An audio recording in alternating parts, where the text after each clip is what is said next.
Question ये कहा गया कि which department has minimum number of employ in each organisation.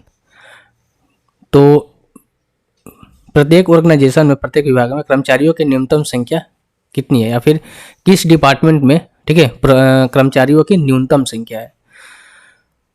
Okay भाई, तो देखो यहाँ पर डिपार्टमेंट है, ये आपका ऑर्गेनाइजेशन है। तो यहाँ पर देखो, यहाँ पर टोटल दे रखा है ना, तो इस पे आप नहीं जाना है। क्यों? क्योंकि ये टोटल ए का दे रखा है यहाँ पर, क्योंकि यहाँ इधर डिपार्टमेंट है और इधर ऑर्गेनाइजेशन है। तो हमें देखो प्रोडक्शन विभाग है, तो प्रोडक्शन में हमें ये देखना पड़ेगा, इसका इसका इसका इसका इसका, ठीक है, सबको ऐड करना पड़ेगा।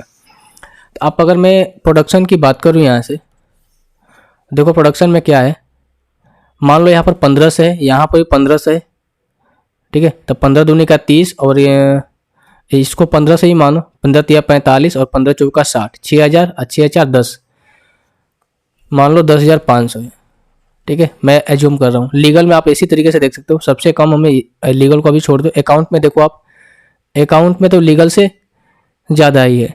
तो देखो प्रोडक्शन नहीं हो सकता, अकाउंट भी नहीं हो सकता। मार्केटिंग की मैं बात करूँ तो मार्केटिंग में भी काफ़ी नंबर्स ऑफ एम्प्लॉय है, तो मार्केटिंग में नहीं होता। लीगल एक ऐसा है जहाँ पर देखो 48, 54, 36 और 30, 53, इसको ऐड भी करोगे ना तो इनके बराबरी नहीं कर पाएगा। तो लीगल जो है इस क्वेश्चन का आंसर हो जाएगा, ठीक है भाई। तो पूरा हमें ऐड करने की जरूरत नहीं पड़ी।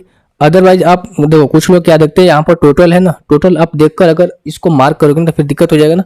क्यों? क्योंकि ये डिपार्टमेंट का टोटल है, ठीक है। ये डिपार्टमेंट, ए ऑर्गेनाइजेशन में इतना कर्मचारी है, बी में आपका ये है, चूंकि, लेकिन हमें क्या बताना है कि ऑर्गेनाइजेशन में किस डिपार्टमेंट के ऑर्गेनाइजेशन में न्यूनतम संख्या है, ठीक है भाई।